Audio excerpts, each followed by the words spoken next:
So let's finish up our Q&A session here with the Sync Academy members. This is the office hours feature that I've recently released in Sync Academy. This is where any member of Sync Academy can post their question for me, any sort of personalized situation or some advice that maybe you guys need in your personal careers with this industry. I will be happy to help as best as I possibly can. And again, this is exclusively only for Sync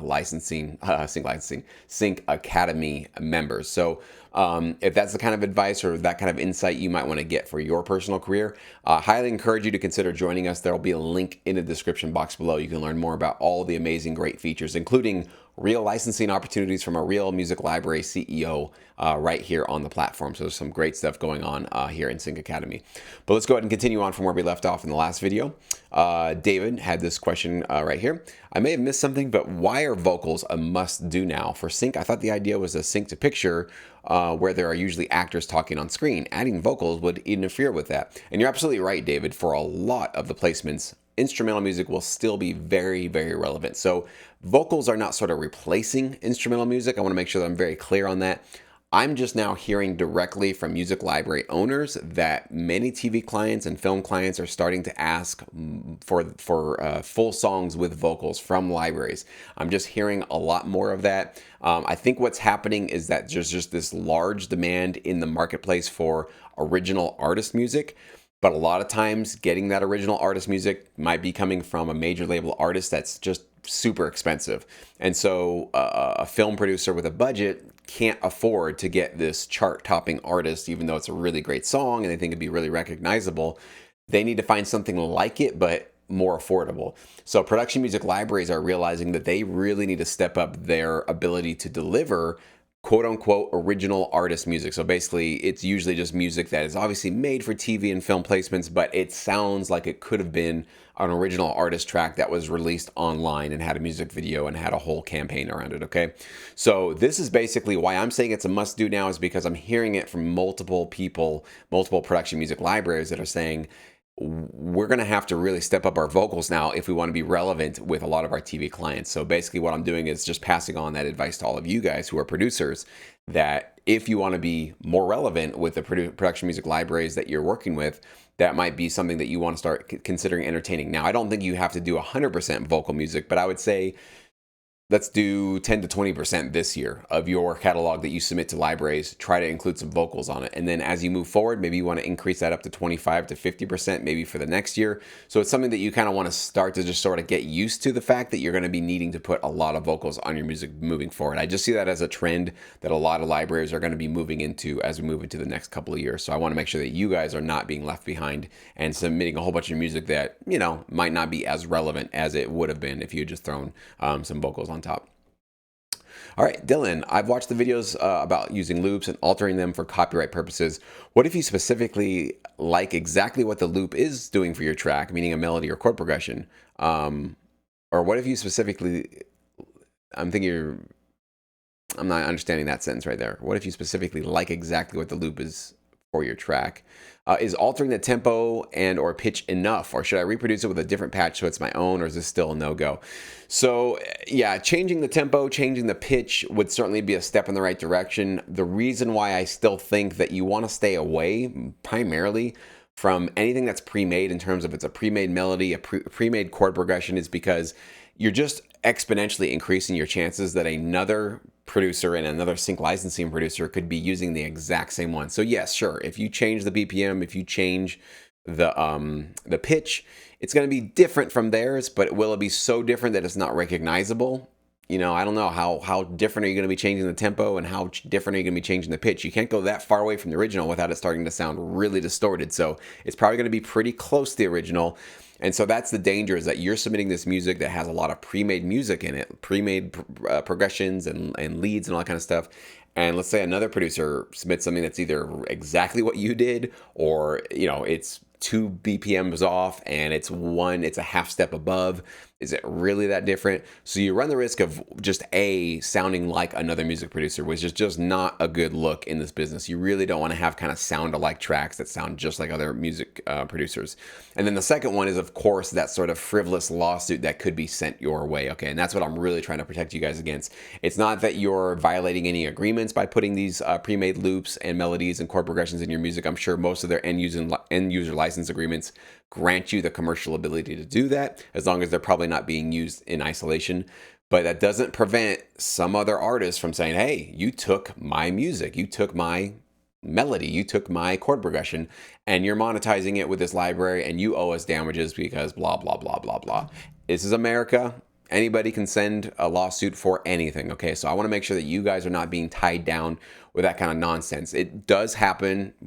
I have a Noah Music Library CEO. I actually released a video on my YouTube channel about it a few years back, where he was dealing with this nonsense, getting a frivolous lawsuit thrown at him because of this very exact issue. So stay safe and stay away from pre-made stuff. That'll basically just keep you in the clear generally. What are the pros and cons of, this is from Tara, what are the pros and cons of collaborating with another songwriter and then submitting those songs to a sync library? Is it as easy as just listing their name as a co-owner? I've only submitted songs I've written myself or I've had work for hire musicians on. Thank you. Well, pros, of course, when you collaborate is usually you can come up with some amazing things that you would never have come up on your own. That's certainly been the case in my sync licensing career when I collaborated with another producer or another vocalist or a guitar player or something like that. Beat maker, usually for me, it was like, I need somebody that makes some really amazing hip hop drums and then I throw the guitars on top. Usually you can create a sort of product that would not have been accessible to you, that you couldn't create yourself before. So it kind of opens up opportunities and new genres and new opportunities to get sync licensing placements when you co-write, okay?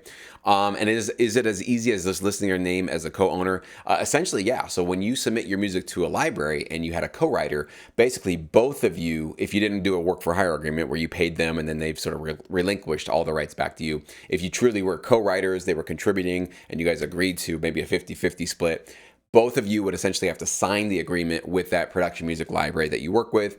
Both of you would put your names on the metadata if that's required, and both of you would go on the registration with the PRO. So then when you get a placement, let's say you earned $100 from some placement, well, 50% of the writer share would go to you, and then 50% of the writer share would go directly to your co-writer. So you're not sort of getting all the money and then being responsible to pay them out their share. You don't want to be in the middle of that, trust me. You want to make sure that you just get them registered and so they can directly get that money from the PROs when they get the placement. So yeah, it's very, very easy in terms of all libraries understand that that's a common thing. So they're all going to be expecting that you might have that request from time to time. So it's really not a big deal at all. And collaboration, sometimes it can go sour, it can go wrong. Of course, there's that personality conflict, or a lot of times it comes down to misunderstanding or not communicating clearly from the very beginning. What is this project? What are we doing? Why are we working together for this music, right? So as long as you're clearly communicating from day one, before you're starting the music and before you're starting the work, hey, we're going to split everything 50-50. We're going to send these tracks to this library. If it doesn't get accepted by a library, you should have a contingencies plan. What do? Do we just give up on the music? Do we put it out on Spotify? Or do we find library B and library C? And should we agree upon which libraries and in which order should we be sending these tracks to? So all that communication is really, really good in terms of avoiding the conflict that can come down the road when one writer is like, hey, I thought we were going to do X, Y, and Z with this music. Why are we still doing this over here, right? So just make sure that everything's very clear and no assumptions will be made and all that good stuff. Catherine, how does exclusive and non-exclusive work? If a library accepts your song or album, can you pitch it and have it accepted by another library? What if they never place it? Is that song or album just stuck there? Okay, great question, Catherine. And also a very, very common question for a lot of people that are just getting into sync licensing.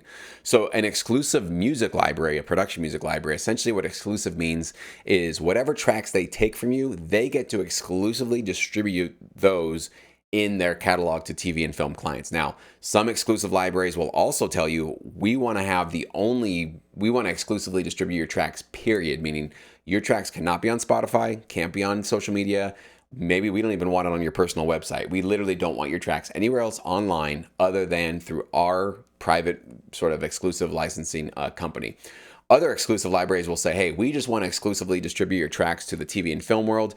If you got it on Spotify and social media, have at it. That's cool. You've got your own artist career you're doing. You can even monetize it perhaps. We don't want anything to do with that. We really just want to make sure that you don't send these tracks to another production music library or another exclusive sync agent or a supervisor or something like that. So basically they're just saying, hands off of these tracks in terms of the TV and film sync licensing world. We get to handle these, okay? Non-exclusive means basically usually just that they're not asking for any exclusivity. So they can say, you can say, all right, well, I'm going to send my music, my 10 tracks to this non-exclusive library. And then let's say also this non-exclusive royalty-free kind of micro licensing site online. As long as they're both non-exclusive and their terms say you can do that, usually you can do that no problem. And of course, non-exclusive usually always means you can throw up on Spotify, you can put your music on YouTube, you can put your music anywhere. Non-exclusive basically means nobody's being tied down to anything and there's no long-term commitment, okay? So in terms of if they never place it, let's say you get to an exclusive library, they never place it, is that song or album just stuck there? It depends on the contract that you sign. So some contracts are in perpetuity, which is basically a fancy way of saying forever. We exclusively represent your tracks forever for the TV film market, okay? For those contracts, yeah, if you give them, an album and it's been 5 years and nothing's been placed, you can politely email them, you can ask them, you can say, hey, is it possible to work out a deal where I can get those tracks back?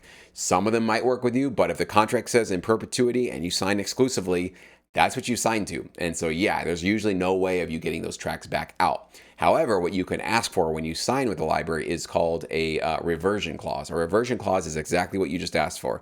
Usually it's 2 or 3 years. 3 years is the norm. And it basically just states if there's any particular track that does not get any placements within 36 months, 3 years, the submitting composer can send us a written notice to take back that track or tracks, multiple tracks, and multiple tracks haven't been placed. And they can basically go do whatever they want when basically the contract gets sort of canceled out for those tracks. However, for the tracks that the library did get placed for you, those ones still need to stay with them. So asking for a reversion clause is usually something you can do right off the gate. Some libraries just build that into their contract. Others, you have to sort of kind of ask them for it and try to negotiate for that. And if they just don't give it to you, you have to decide, all right, am I willing to take a risk? This is why I've told you guys, never throw all of your eggs into one basket. Don't throw your entire catalog into one library exclusively in perpetuity, right? Because what if you sync, thousands of hours and you have hundreds of tracks and they're sleeping on you. They're not doing anything for you. A/B compare. You should have a second library that you're constantly feeding simultaneously so you can kind of see who's working for me, right? Who's getting me results? Who's actually getting me some money in my pocket? Who's actually getting me placements? And that'll be the company that you keep feeding. And the one that's sort of sleeping on you, you minimize that exposure to that risk and you start working with a company that's giving you the results. So hopefully that helps you there. All right, Terry, how much variation in style do you think is acceptable for an album of corporate tracks? When scanning libraries, I see tracks tagged as corporate or sometimes as motivational or inspirational that are inspired by various genres, some pop, indie, rock, cinematic, folk, etc. How much variation, if any, among different influences do you think would be advisable for a corporate album to be pitched to a library? Great question, Terry. I think what you're looking at when you see these albums in a library is not an album that was created by one composer. Usually what a library will do is they'll say, hey, we're putting together a new corporate album and we need some of this style and this style and this style and this style. And they go to a few of their different composers and they say, hey, can you give us 4 tracks pop corporate? Can you give us 4 hip hop corporate? Can you give us 4 EDM corporate? And then they basically combine them all as a sort of potpourri kind of compilation album that has all these different styles of corporate. So I think that's what you're seeing when you look at these albums. So I would not take that as a sort of, again, are you as equally good at pop, indie rock, cinematic, and folk? My guess is, and this is no offense to you, Terry, or anybody else watching, but probably not, because usually we're good at one genre above all the others, maybe 2.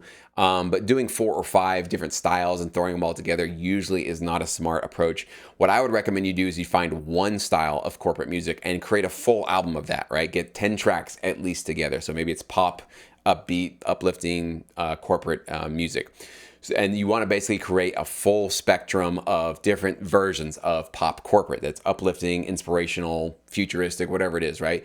And you can do a lot, with all these different types of sounds and different types of chord progressions and tempos, and there's a lot of room to go even in that one specific lane. But I would definitely sort of focus your efforts into one particular direction and submit an album that way to the library. Just for the fact that if you're trying to do 4 or 5 different genres in one album, you're trying to do too much, I think. You're trying to be too many things to too many people. it's better to kind of come in with your sort of strongest point and say, well, I am amazing at pop or rock, I mean, whatever it is for you, right? So decide and figure out what that is and then deliver solidly with just that one particular focus for your album. And then last but not least, John has a question here. Please provide the top talking points that you would use to suggest to a library with very few vocal style tracks that because of the latest trend in the sync market that it might be time to get more songs with vocals into their inventory. Okay, so that's a great question, John. The only problem is, though, our job is not to convince a library that they should be getting more vocals tracks in their catalog. What you'll find is that they're very aware. If it's a library that's going to stay in business, I should say, not maybe every library is sort of going to stay in business for a long time. If it's a legit library and they care about staying in business, you don't have to convince them of this. They've probably already been hearing this. They've already been noticing this trend, and they might already be coming out to you and saying, "Hey, we need more vocal stuff." So if you're not hearing that from your library, it's possible that their particular clients are not asking for it yet, right? That could be something that maybe comes down the road. It might take a while before that to happen, but I can almost guarantee you all libraries at some point in the very near future are going to start hearing more about like, hey, do you have some full songs? We really need some like artist tracks. Do you have that? So I don't think it's your job as a composer to tell them it's in their interest to start changing up their catalog. Let them run their business. That's their business. They can decide what works, what doesn't work. What you can do, rather than trying to convince them it's in their interest to get vocal music, is you can say, hey, I've been hearing a lot that, you know, vocal music can become really, really licensable these days, and there's a lot of clients that are looking for that. Have you been hearing that from your clients? I would like to really get into that style of producing music. Is there a way that I can start sending you some music with vocals, right? That's a different type of a conversation rather than trying to convince them of how to run their own industry. Because I can see that question. It's a sort of, you're kind of walking on landmines basically a little bit, because it almost can be interpreted that you're telling them how to run their business, and nobody wants to be told that, of course. We all know that, right? So it's about being creative and how you sort of ask that. And I think the way that I just explained it is how you can get around that sort of, you know, becoming a little bit preachy to them and just being a little bit more curious about, is this something you're hearing? Are you wanting more vocals? Do you think vocals are going to be more licensable with your clients in the near future? I have some great vocalists I can work with, and you sort of get that conversation going with them and just open up the door for a conversation. And it might be that they say, you know what? No, none of our clients are looking for vocal music, and I think we're doing great with our instrumental stuff. Just keep doing your instrumental stuff. That's the end of the conversation. I would not come back to it. I would let them sort of lead you in the future and say, hey, you know what, John, you're absolutely right. I think now, or, you know, they might not say you're right, but like in a couple months, they'll say, you know what, we did actually just have a client that needs vocals. And I remember you saying you do vocals. Maybe you could start helping us out with that. So you basically at least planted a little seed in their mind so they can remember you in the future when they need, if they need some vocal music. All right, guys, that's what I got for you for this edition of Jesse's Office Hours. And once again, this is only available to Sync Academy members. We have over 120 hours of tutorials. We have real licensing opportunities, basically about 1 to 2. Lately, we've been having 2 every single month. We've got feedback that you can get from your peer members here. We've got business courses. We've got contract templates, songwriter agreements, work for hire agreements. Literally, we have everything essentially that you would need to really, really do well and get ahead of the competition in the sync licensing business, especially if you want to start working with production music libraries. So please consider joining us. We would love to have you be on board. And when you do join us and you get here on the platform, make sure you introduce yourself. We have a lot of new members that join basically every week, and only some of you guys introduce yourselves. And I love to hear and read a little bit more about who you are, where you're coming from, how you discovered sync licensing, and how we can basically best, you know, help and equip you with the knowledge and the skills and the tools to succeed in your sync licensing journey. So click on that button, the link in the description box below if you want to learn about Sync Academy. And until we do this again, I wish you guys all the best. And if you have any other questions about sync licensing in general, you can always post it on any of my YouTube videos, and I'm usually pretty good about responding to those.